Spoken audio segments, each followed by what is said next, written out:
noite, todo mundo, boa noite. Vamos chegando para essa live fantástica que foi muito pensada para trazer para vocês informações que sejam relevantes para a nossa vida, para o nosso dia a dia. Afinal, nós estamos falando de relação de consumo e também para a perícia. A gente está bem feliz com essa oportunidade de receber aqui o Dr. Leandro Borba, que é um amigo de longa data, já fez algumas palestras para mim no simpósio, né, de perícia e vigilância de alimentos. E hoje eu convidei ele novamente, vou convidá-lo aqui para entrar. E Ana Marta.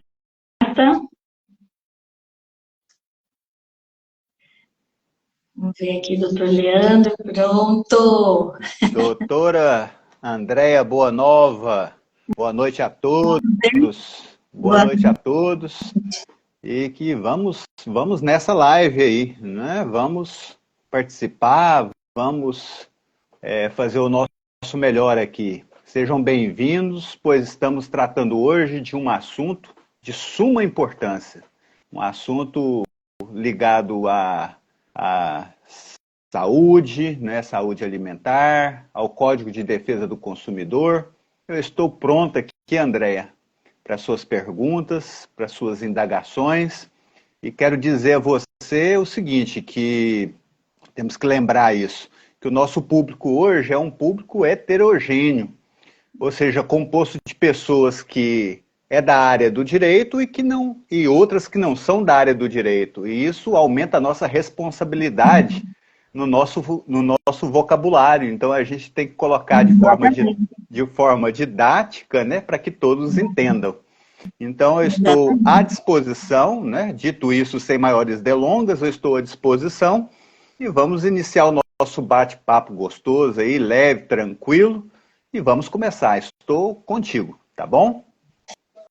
Perfeito. Agradecendo aqui a presença, a Gabriela também entrou agora com a gente. A gente vai dando início à nossa conversa. Com certeza é um horário complicado, segunda-feira, às 8 horas, né? Mas a gente vai levando o assunto aí. A live fica sempre gravada para quem tiver interesse depois em ter acesso ao material.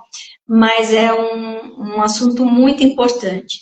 Eu vou iniciar a nossa live falando sobre uma ação de indenização que aconteceu, e eu retirei dessa ação uma introdução aqui para a gente iniciar o assunto. Então, em uma ação de indenização por dano moral, que foi ajuizada por uma consumidora contra um fabricante de sorvete de picolé que tinha um corpo estranho.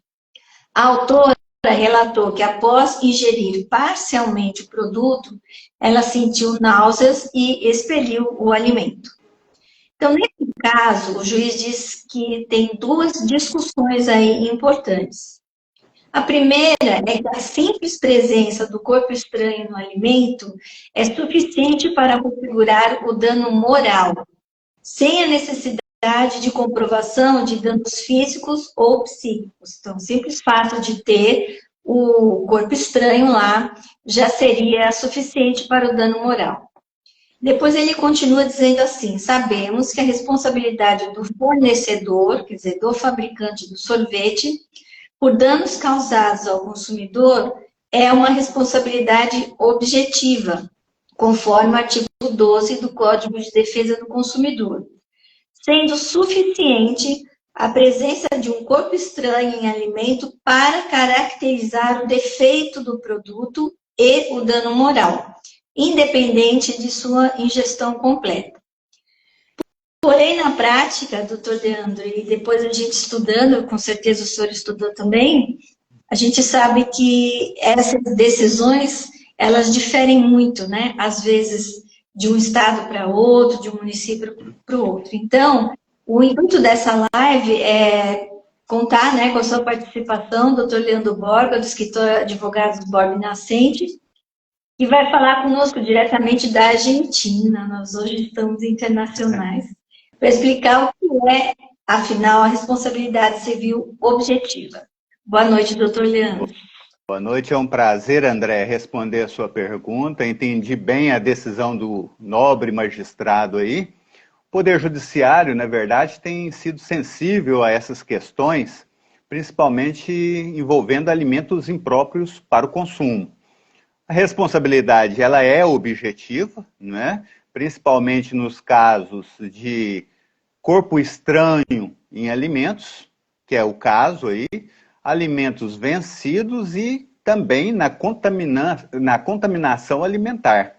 Então, é uma responsabilidade objetiva, ou seja, independe de comprovação de dolo e culpa, exigindo do consumidor a comprovação apenas do dano e também da conduta.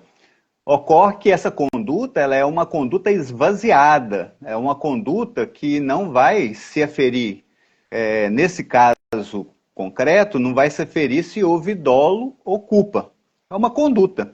Houve a conduta, houve o resultado, que é o dano, isso é a responsabilidade objetiva. E nesses casos de alimentos impróprios para consumo, geralmente o Poder Judiciário tem decidido, no Brasil como um todo, tem decidido dessa forma, né? A polêmica que é gerada é em torno de outra questão, né? A polêmica que existe hoje é se o juiz ele tem o poder de transformar esse regime de responsabilidade objetiva e subjetiva, se ele tem esse poder de mudar isso de responsabilidade objetiva para responsabilidade subjetiva. Aí a doutrina, ela degladeia. Uns dizem que sim, outros dizem que não. Os que dizem que sim, eles alegam que, por conta das decisões do STJ e de outros tribunais, isso é possível. Até mesmo para aferir a culpa, né, e a questão do quanto indenizatório, e essa corrente que diz que não, fala que não é possível porque isso está contido em lei. E quando está contido em lei, não se pode mudar essa dicção legal trazida pelo Código de Defesa do Consumidor. Então é isso que acontece realmente na prática. Então, vamos retomar essa diferença. Então, a responsabilidade civil objetiva é a responsabilidade que está prevista no Código do Consumidor e diz que o fabricante, a pessoa que provocou aquela contaminação, aquele problema com o alimento, ele vai sempre responder, independente se ele teve culpa por aquela contaminação, correto? Exatamente. Na subjetiva e na subjetiva, isso. Como que se dá? É o seguinte, nós temos a responsabilidade objetiva e subjetiva. No Código do Consumidor, no Código Consumerista, a regra é a responsabilidade objetiva, que independe da comprovação de dolo e culpa, mas não isenta da comprovação da conduta. Essa conduta ela é esvaziada. Essa é a responsabilidade objetiva, mas o consumidor deve comprovar o resultado, que seria o dano, e também esta conduta. Resultado, no caso aí, seria o dano, né? Essa é a responsabilidade objetiva.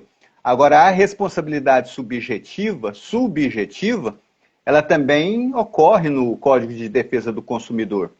E ela o que acrescenta nela é a averiguação com relação à culpa. Então, essa conduta ela não é esvaziada, essa conduta ela é perseguida, né? O juiz vai analisar se houve dolo ou culpa por parte do fornecedor.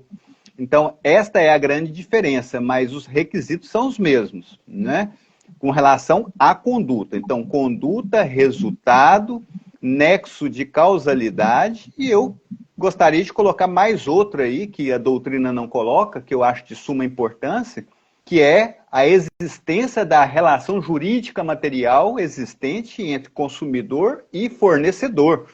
Porque é muito fácil dessa forma, né? Não trazer essa prova para os autos. O consumidor ele deve comprovar que ele tem uma relação jurídica material, que ele comprou determinada coisa em algum objeto, né? Algum bem em determinada loja, senão seria ação contra toda e qualquer empresa que existe no país. Então, É verdade. essa é a diferença. Responsabilidade objetiva e responsabilidade subjetiva. Em regra, o Código de Defesa do Consumidor adota a responsabilidade objetiva, mas há exceção. A exceção por parte do juiz, quando o juiz analisa o caso concreto e em determinadas situações, a depender das circunstâncias. Não é? Então, que deixemos aí claro essa informação. Certo. O que representa o Código de Defesa do Consumidor nos dias de hoje? Andréia, o Código de Defesa do Consumidor, ele representa hoje uma evolução muito grande no direito brasileiro. Veja bem, o consumidor ele é super protegido, né? Trata-se aí de um microsistema normativo brasileiro e o consumidor ele é muito protegido pelo Código do Consumidor. E não só ele, mas o fornecedor também. Se engana quem pensa que o Código de Defesa do Consumidor protege apenas o consumidor. Não, ele traz diretrizes também para o fornecedor. Ele traz direitos para o fornecedor também. É lógico que ele foi feito para o consumidor. Então, o poder constituinte originário, aquele que promulgou a Constituição, ele determinou que se editasse uma lei onde se protegesse, né, de forma integral o consumidor, porque antigamente nós vivíamos à míngua, né, do Estado. O comerciante fazia o que queria de todos nós. E hoje não, hoje nós temos o Código de Defesa do Consumidor com regras claras, precisas e eficazes. Você vai, por exemplo, em qualquer estabelecimento comercial, você tem lá um Código de Defesa do Consumidor para você poder consultar naquele momento, né, se o seu direito está sendo ou não violado. Então, o Código de Defesa do Consumidor significa que a nossa legislação e também o Poder Judiciário tem sido muito sensível em favor dos consumidores. Muita proteção é uma proteção integral. Então, isso é de grande valia nesse mundo que nós vivemos, né? Na economia de hoje, no mercado que nós temos hoje, um mercado totalmente capitalista e que, às vezes, traz algumas consequências maléficas ao consumidor. Verdade. Quem são, então, os protagonistas nessas relações, doutor Leandro? Andréia, nós temos dois protagonistas principais. Nós temos o consumidor e temos o fornecedor. O consumidor, é bom aqui fazer uma classificação, até essa classificação ela consta no próprio código. A classificação é o seguinte: nós temos o consumidor propriamente dito e temos o consumidor por equiparação. O consumidor propriamente dito é aquele que compra determinado produto, que entabula um negócio jurídico com o fornecedor, ele compra algum produto ou contrata algum serviço, seja por contrato verbal ou seja por contrato escrito. Então, este é o consumidor propriamente dito. E temos o consumidor por equiparação. Esse consumidor por equiparação é aquele que não possui vínculo, que não possui relação jurídica material nenhuma com o fornecedor. Ocorre que ele acaba sendo vítima de acidente de consumo. E eu vou citar um exemplo aqui: uma pessoa, um transeunte que esteja passando pela rua, ele de repente ele é surpreendido com um transporte coletivo, com um coletivo que invade a calçada e atropela essa pessoa. Ele não é consumidor, ele não tem relação jurídica com essa concessionária do serviço público, né? Mas ele foi atingido, né, por conta de uma conduta por parte desse fornecedor, que é essa empresa de transporte coletivo. Então, esse consumidor, por equiparação, ele acaba sendo vítima do fornecedor também. Então, ele é amparado pelo Código de Defesa do Consumidor. Com relação ao fornecedor, o fornecedor é aquele que produz e vende produtos e coloca no mercado, né? Ou presta serviço. Esse serviço ele pode ser por meio de contrato ou por verbalmente, né? É aquele que não atende, né, às expectativas do contratante e que o contratado, né, esse fornecedor, ou ele não presta o serviço ou ele presta muito mal o serviço, acabando por lesar esse consumidor. Então, temos aí dois protagonistas principais, consumidor propriamente dito e equiparado, e temos o fornecedor, que é aquele que é vítima indireta, né? Temos o por equiparação, que é vítima indireta do fornecedor. E temos o fornecedor de produto ou prestador de serviço. Esses são os personagens principais dessa relação jurídica consumerista. Então, a responsabilização do fornecedor, ela é objetiva ou subjetiva? No Código de Defesa do Consumidor, em regra, ela é objetiva. Ou seja, independe de comprovação de dolo e de culpa, mas exige a comprovação da conduta. Certo. Agora, isso é regra, nós temos algumas exceções, né? Às vezes ela pode sofrer algumas exceções.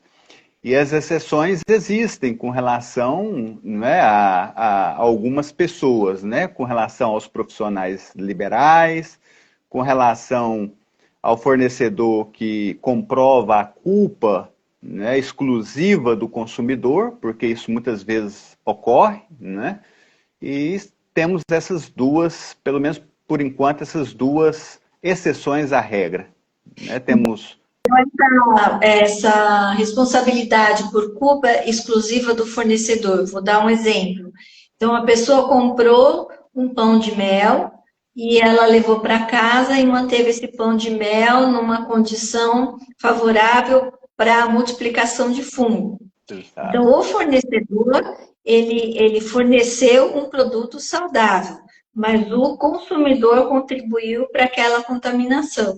Exatamente, exatamente. Saiu do estabelecimento comercial de forma tranquila, regular, mas por conta da culpa exclusiva do consumidor, esse produto veio a deteriorar, veio a perder e se tornar um produto que não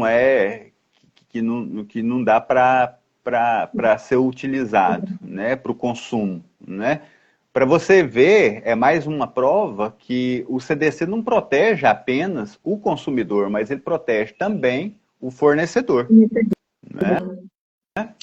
Eu penso que na perícia, por exemplo, nessa área que eu atuo, essa é uma grande dificuldade, né? Porque as partes se acusam mutuamente, mas pode ter a participação de ambos no resultado, né?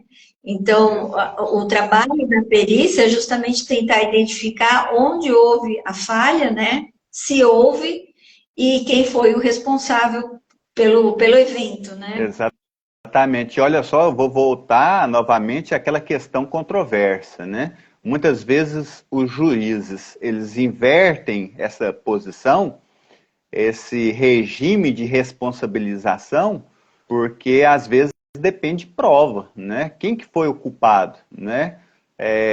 Tem que fazer perícia às vezes, né? Tem que comprovar nos autos que a culpa foi exclusiva do consumidor.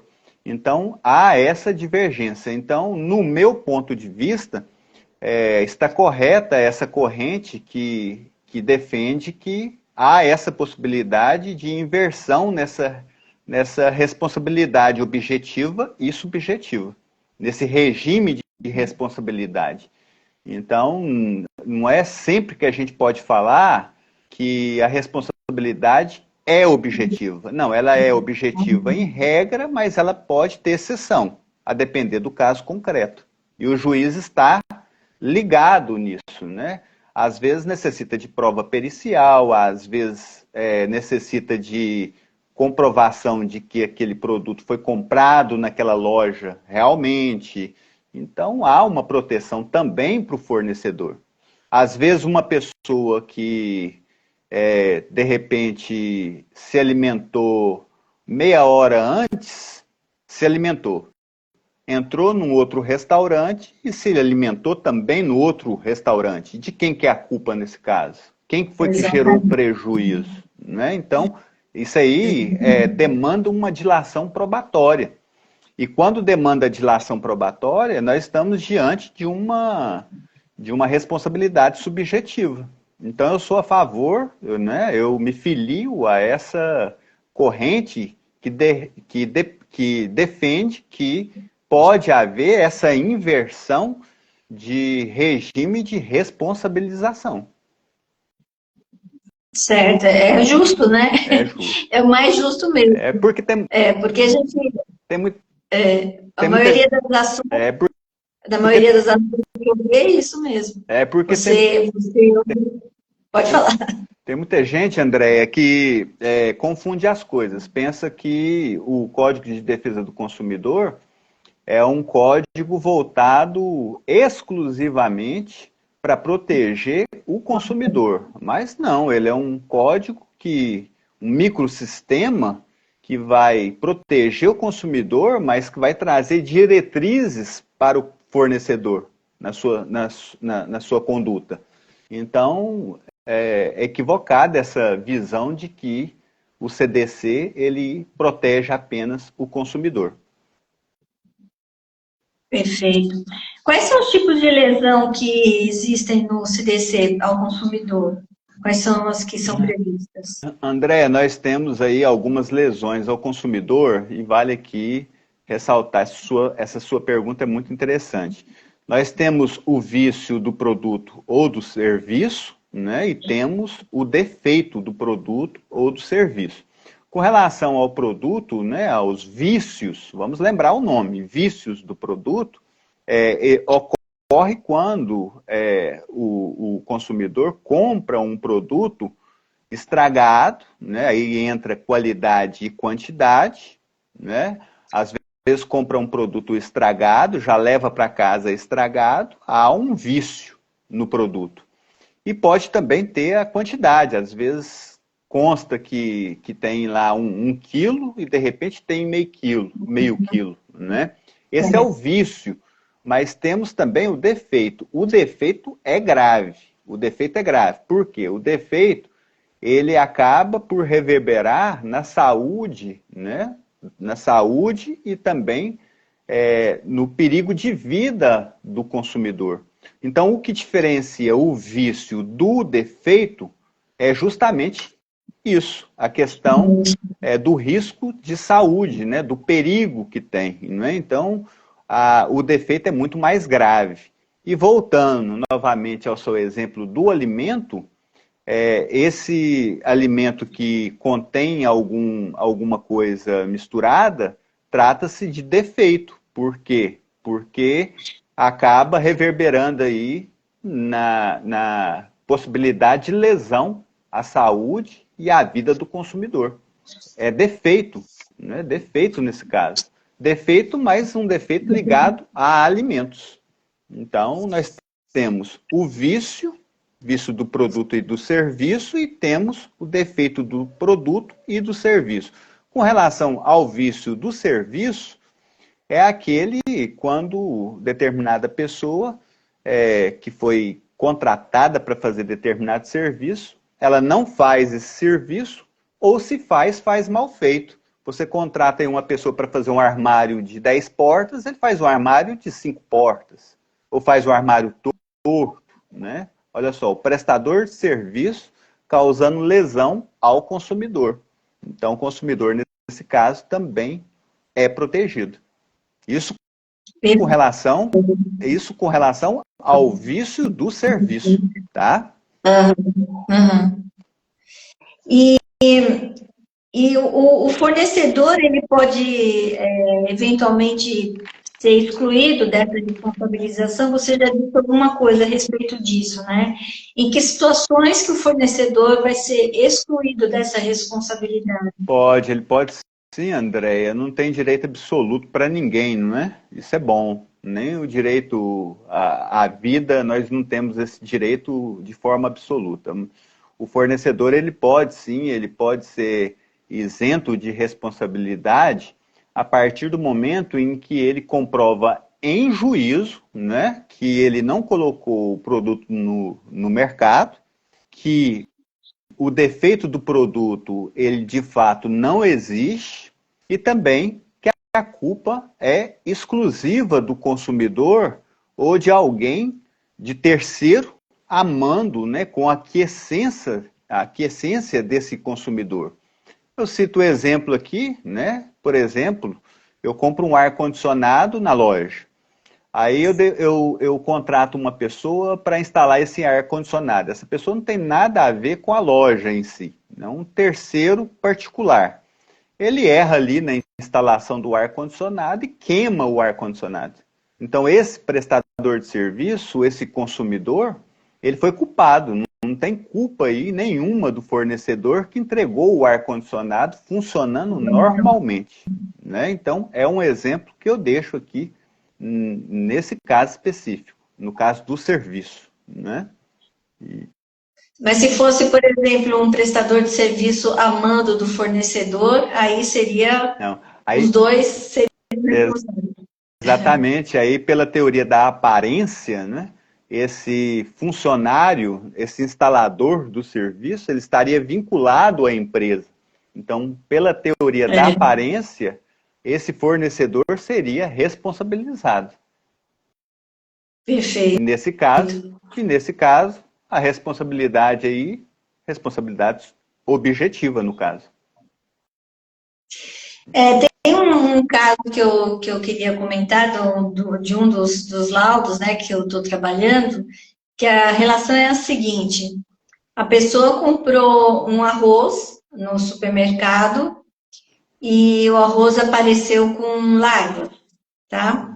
Quando ela foi cozinhar, as larvas apareceram na panela, e daí ela foi olhar o arroz cru, estava cheio de larvas. E daí, essa pessoa, essa consumidora, ela entrou com uma ação contra o mercado que vendeu o arroz e contra o fabricante do arroz. Então, durante a evolução, durante o processo, em um determinado momento, as partes acharam por bem contratar a perícia para tentar elucidar em que momento que esse arroz se contaminou.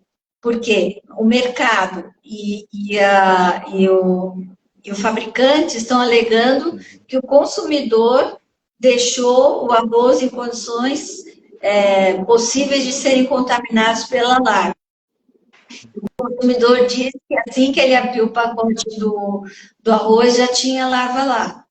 E aí tem uma briga também entre a fábrica e o supermercado. Então, o supermercado dizendo que recebeu o arroz já contaminado e o fabricante dizendo que foi o supermercado que deixou o arroz contaminado. Olha o embrulho.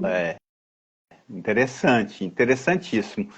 Aí a questão, Andréia, a responsabilidade no caso aí é uma responsabilidade que a gente chama de solidária, né? Então, o consumidor, no caso, ele pode ajuizar a ação contra qualquer um daqueles que estão na cadeia, né? Então, quando não se encontra o produtor, né, o início lá do problema, ele vai direto naquele que vende, naquele que vendeu para ele.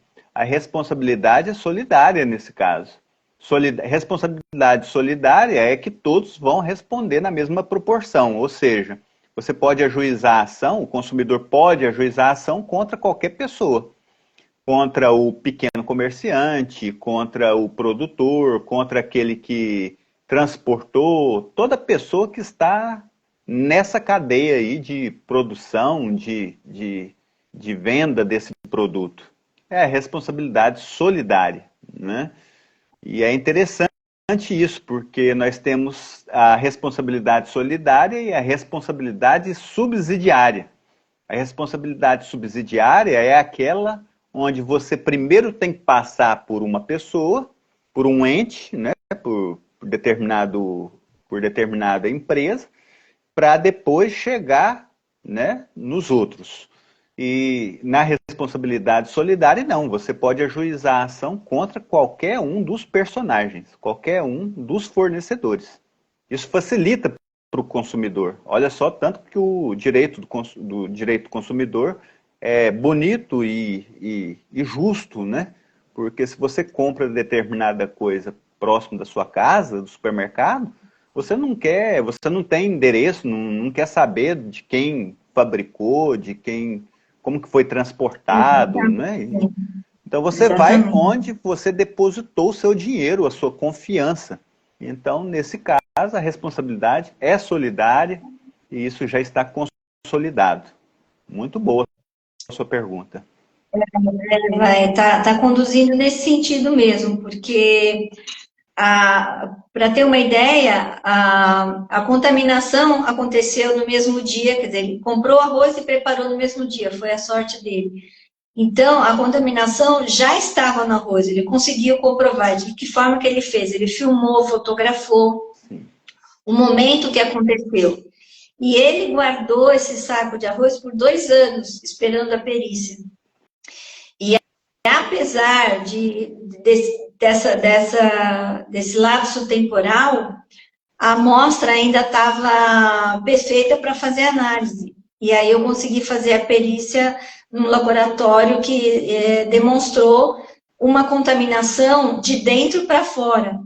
Ou seja, o período que esse arroz ficou na casa do consumidor, não houve nenhuma contaminação de fora para dentro. Olha Então, deu para só. ver na embalagem do arroz, a perfuração, como tiro de bala, né? Como tiro de revólver. Quando a bala bate, ela espana para fora, né? Dependendo do sentido que a bala entra. E no caso da perfuração, eles conseguiram descobrir que a perfuração foi de dentro para fora, ou seja, a embalagem estava contaminada e não recebeu nenhuma contaminação posterior. Entendeu? Sim. Só que não é possível aferir o momento exato que isso aconteceu, se foi no mercado ou se foi no fabricante. Então, muito provável que a sentença saia dessa forma, né, de responsabilidade E solidária. olha só que interessante, esse comerciante que vendeu esse arroz, ele pode, né, responder o processo, de repente ser condenado e ajuizar uma ação de regresso contra aquele que vendeu para ele esse arroz para ser revendido. Então ninguém vai ficar prejudicado Exato. aí, né? Vai chegar em alguma pessoa que é responsável por esse ato ilícito aí que gerou todo esse prejuízo para o consumidor. Mas fato é que ele tem o direito, nesse pequeno comércio, se for um pequeno comerciante ou se for um grande comerciante, ele tem o direito de ingressar com uma ação de regresso contra aquele de quem ele comprou esse arroz. Com certeza, com base nesse laudo, ele já tem uma prova que é favorável a ele, né? Olha só, Porque olha só a importância da perícia, André. A importância da perícia é muito importante. E para você ver, eu te faço uma pergunta. Isso aí não é uma responsabilidade subjetiva, porque vai demandar prova, dilação probatória. Então, olha o tanto de tempo que já tem isso, né? Então, vai ter que fazer a perícia, vai ter que saber se essa conduta foi dolosa ou culposa. Então, aí é um clássico exemplo de mudança, né? Desse regime de responsabilização. Ele vai deixar de ser uma responsabilidade objetiva para ser uma responsabilidade subjetiva. Vai entendi. apurar aí se houve dolo ou culpa, né? E isso aí vai acontecer no caso concreto, com certeza. Perfeito. Tem um outro caso que eu acho interessante a gente exemplificar de uma outra perícia que eu fiz, como chama, de um leilão bovino. A pessoa comprou uns bovinos em um leilão. Então, ele comprou, foi apregoado que eram fêmeas prenhes e fêmeas novas e prenhes. Quando ele recebeu esses bois, ele recebeu vacas velhas e vazias, elas não estavam prenhes. E aí ele se recusou a pagar, obviamente, né? E começou então o processo. E aí o que está acontecendo é que a empresa contratou a leiloeira para fazer o leilão para eles, para vender esses animais. E, pelo que eu entendi, a leiloeira comeu bola, fez alguma coisa errada e vendeu e anunciou os animais de uma forma diferente do que deveria. Então, os dois, a responsabilização caiu em cima do vendedor dos bois, mas agora ele vai entrar provavelmente com uma ação contra a leiloeira, porque, ao que parece, essa problemática toda aconteceu porque a leiloeira vendeu ou anunciou os animais de uma forma diferente da realidade. Olha bolo, né? É uma propaganda enganosa no caso aí, não é? Houve uma propaganda enganosa. Prometeu uma coisa e entregou outra, não é? Que também é combatido pelo CDC, né? Essa propaganda enganosa quanto a propaganda abusiva, né? Então, com certeza, essa pessoa ela vai lograr êxito. Se ela conseguir comprovar tudo isso, ela logrará êxito nesse processo judicial. Com certeza. Com certeza. E o pessoal tá gostando da live aí, ô Andréia? Responde aí, pessoal, aí na live. Uma pergunta para fazer, fiquem à vontade. Então, é mais ou menos em cima disso que vai a minha pergunta, né? Então, qual é a importância da perícia judicial nessas ações envolvendo alimentos, uma vez que a gente está falando da responsabilidade civil objetiva e da responsabilidade civil subjetiva? Sim. Andréia, a perícia ela é de suma importância, né, como elemento de prova existente no Brasil. Antes de eu responder a sua pergunta sobre a perícia, eu chamo a atenção aqui para o que prescreve o Código Civil brasileiro. O Código Civil brasileiro ele prescreve o seguinte, que os fatos eles podem ser comprovados mediante prova documental, prova testemunhal, presunção e perícia, né? Laudo pericial, por perícia. Então entra aí a perícia agora, né? Perícia nada mais é do que um meio de prova previsto em lei, no caso aqui eu estou falando do Código Civil, um meio de prova hábil para desvendar fatos mais complexos, não são todos os fatos que se passam por perícia, que com certeza o homem médio, né, ele não vai conseguir, não vai lograr êxito no resultado final, né, na descoberta, né, na tentativa de descoberta da verdade real dos fatos. Em razão disso, nós nos valemos do perito. O perito é de suma importância e ajuda demasiadamente o Poder Judiciário, colabora com o magistrado, ajuda na decisão do processo, o processo fica com um resultado melhor, há uma certeza muito maior, e pena que o perito, apesar que está mudando um pouco isso, mas que o perito deveria ser mais valorizado no Brasil, né? Só a guisa aqui de informação, os tribunais de justiça de todo o estado brasileiro, de todo o estado da federação, possuem um local de cadastro para que as pessoas expert em determinado assunto possam se inscrever e trabalhar para a justiça, né, em determinados casos concretos. Então, o juiz ele nomeia esse perito para trabalhar em alguma área.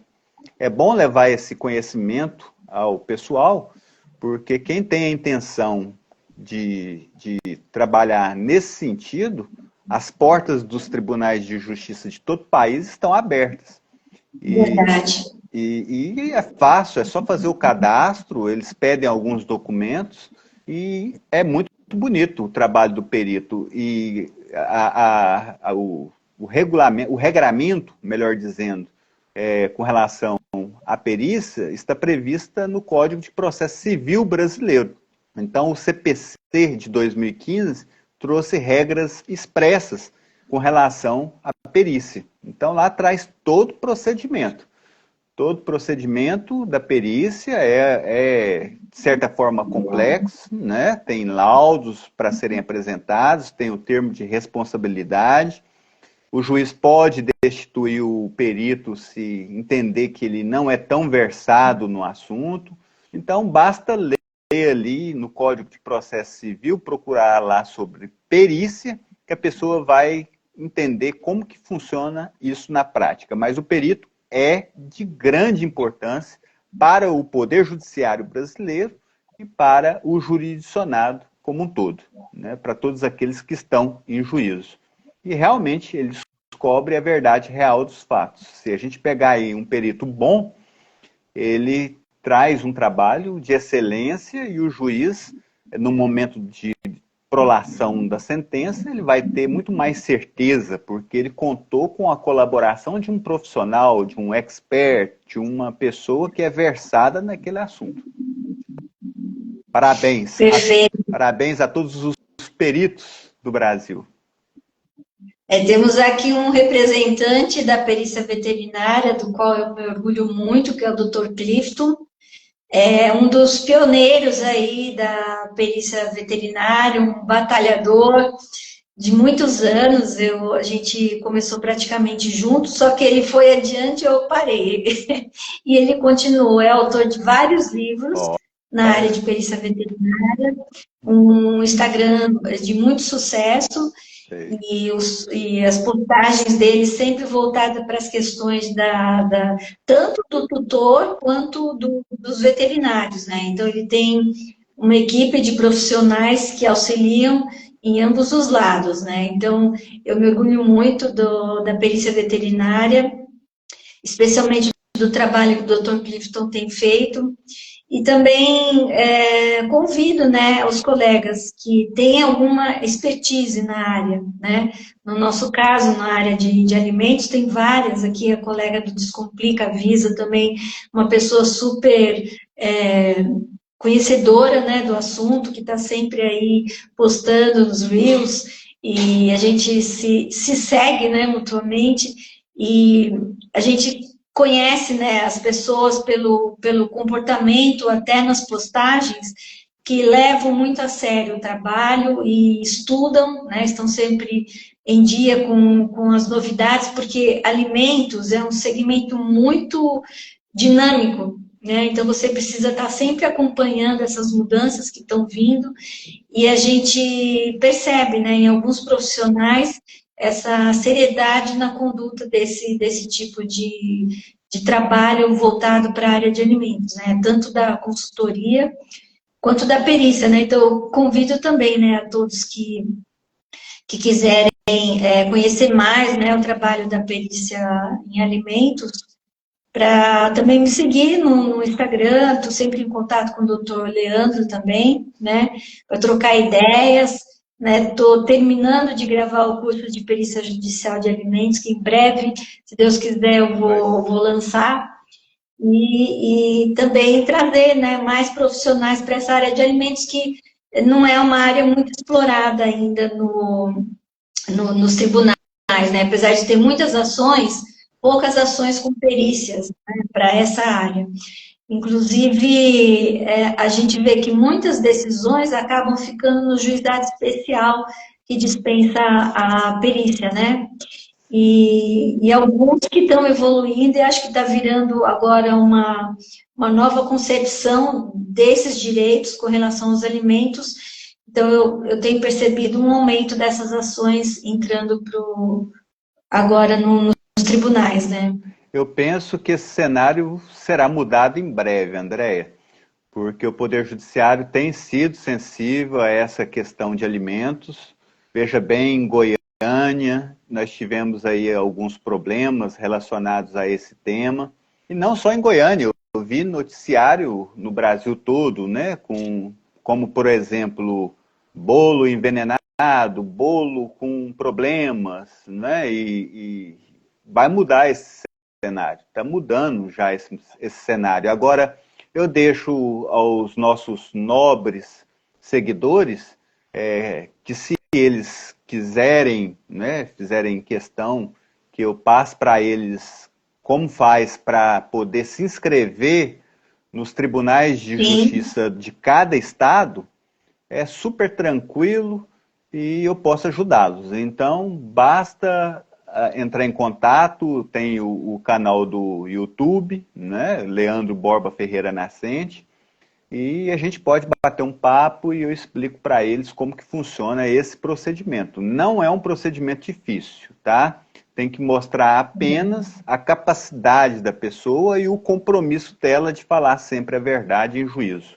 Então eu me coloco à disposição dos nossos seguidores para ajudá-los nesse sentido. É muito importante e o Poder Judiciário agradece, né? E as partes também, porque as partes ficam satisfeitas com o resultado, né?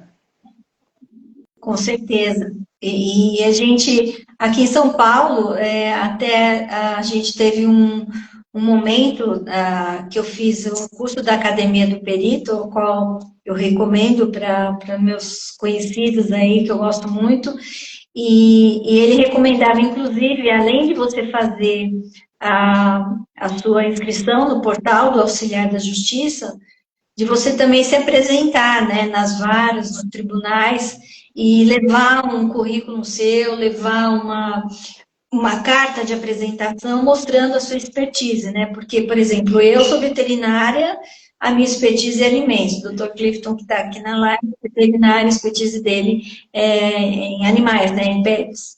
Então, é importante para o juiz conhecer qual é a área de ação de cada um. Mas a semana passada, acho que foi, disseram que os tribunais aqui de São Paulo agora puseram uma placa dizendo assim que não é mais para ir pessoalmente entregar currículo, que é para mandar tudo pelo e-mail, né, pelo sistema digital, porque estava indo acabar atrapalhando um pouco a rotina Sim. como que a gente fala, das varas, né? Enfim, mas foi interessante me apresentar, assim, teve uma juíza que ela nem sabia que veterinário lidava com alimentos, né?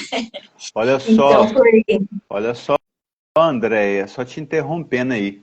O juiz, ele é ser humano como nós, né? Ele entende do direito, né? No Brasil hoje nós temos aí o privilégio de ter excelentes juízes, mas ele é limitado como nós. Nenhum ser humano sabe tudo. Então, por exemplo, na área de alimentos, por exemplo, né?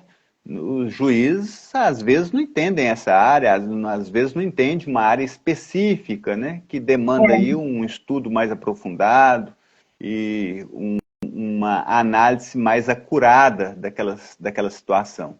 Então, serão muito bem-vindos ao Poder Judiciário, eu tenho certeza disso. O Poder Judiciário agradece e vai melhorar as decisões. Eu penso sempre nas decisões, porque com base num laudo pericial, um laudo bem feito, bem fundamentado, o juiz fica muito mais tranquilo para decidir, porque contra a prova não há argumentos, né?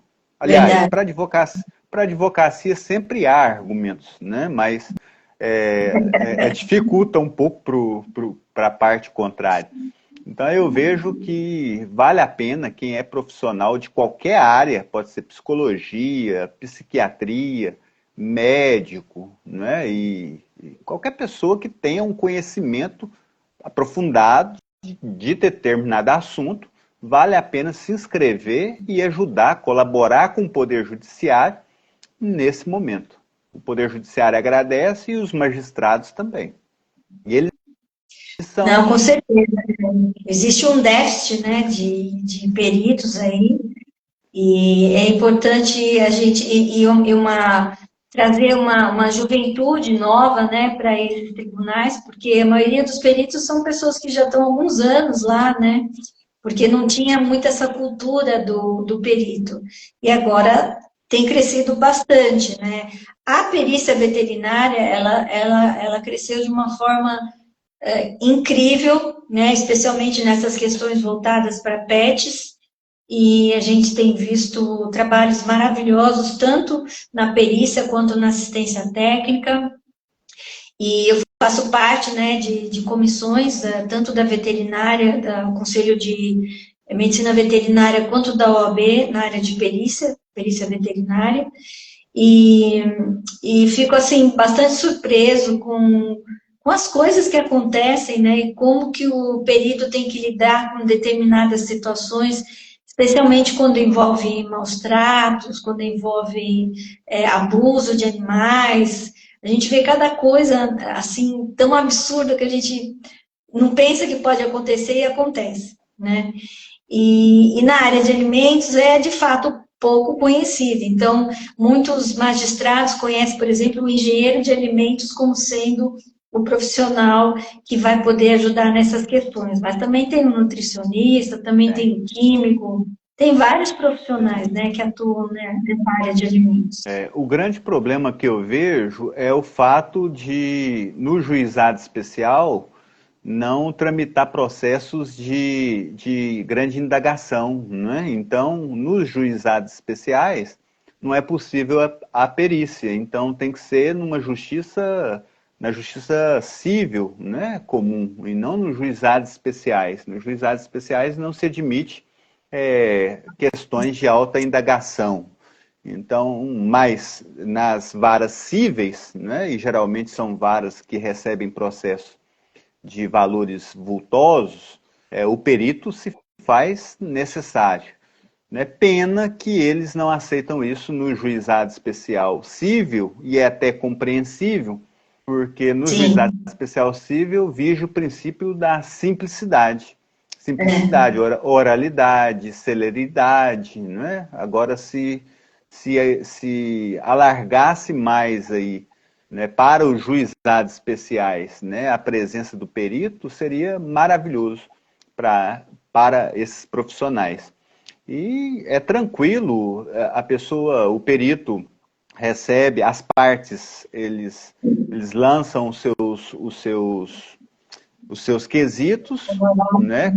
Cada parte lança o seu quesito, pode, inclusive, requerer a presença de um perito, de um assistente de perícia para acompanhar o trabalho, né? É um trabalho assim árduo, mas que vale a pena, né? Vale a pena para a profissão, para o currículo desse perito, desse profissional, desse expert, e vale a pena colaborar com a justiça. Eu penso dessa forma. sim, eu acho que cria autoridade, né?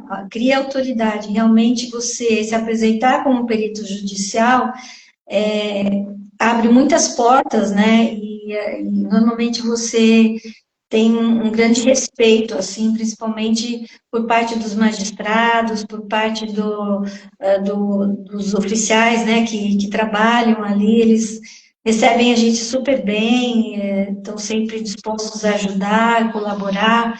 Então, eu estou muito feliz com essa nova atividade minha, cada vez mais apaixonada pela perícia, e o que eu mais gosto é que você precisa estar sempre estudando, né? A perícia, ela Sempre. provoca algumas situações que te obriga, te empurra a estudar e estar sempre atualizada. Então, é muito Olha interessante. só, Andréia, a questão, só finalizando aqui, a questão dos engenheiros. Engenheiro elétrico, engenheiro civil, todo tipo de engenheiro. Né? Veja só, agora estamos numa onda agora de carros, como que é? De, elétrico. Já havia um caso que foi necessário a contratação de um engenheiro elétrico para fazer a instalação no condomínio de um prédio, porque não suportava. Aquela estrutura que havia ali não poderia ser utilizada para poder carregar a bateria daquele carro. Então, deve haver então, um estudo prévio, deve haver um perito, deve haver um profissional que entende dessa área para poder fazer um novo projeto, para fazer dimensionamento, né, da rede. Exatamente. É muito melhor do que deixar de fazer isso e, de repente, deixar todo mundo sem energia elétrica, estragar alguma coisa. Então, é muito importante. Né? Perfeito. Então, vamos finalizando, né? Antes que a live caia, eu não consigo salvar. Agradeço, doutor Leandro, muito a sua presença, né? O seu tempo aí, a sua dedicação. E gostaria que você se despedisse aí do pessoal, deixasse suas considerações finais. Primeiramente, eu quero dizer a todos os seguidores que tudo que a Andrea falou de bom, né, dos meus predicados positivos, ela é suspeita de falar porque ela é amiga, né? Então, eu quero dizer isso primeiramente. Mas eu quero agradecer, então, o convite para a live, Andrea, que para mim é uma satisfação, né, trazer essas informações jurídicas, mesmo que de forma superficial, né? Eu expliquei o porquê, o motivo disso, né? E quero agradecer também a presença dos que estão presentes.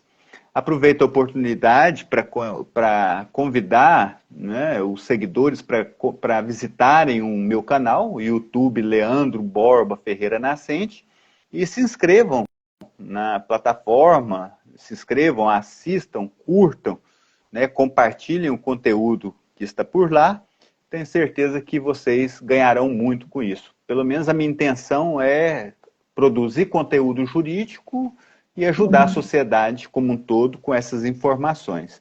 Deixo a vocês um forte abraço e que a gente continue aí, sempre evoluindo, sempre estudando, trabalhando, levando uma vida digna. Muito obrigada. Clifton, obrigada aí pela referência, né? Então, a gente está aqui se promovendo aqui, né? Eu gosto muito do trabalho dele, ele também respeita muito o meu trabalho e assim a gente segue aí na perícia. Gente, boa noite, obrigada a todos pela presença, viu? A live vai ficar gravada. Depois, se vocês tiverem qualquer dúvida, pode mandar no meu direct, no direct do Dr. Leandro, e a gente vai trocando figurinhas, tá bom? Um beijo e obrigada a todos pela presença. Um abraço, Andréia. Um abraço a todos. Outro, tchau, tchau.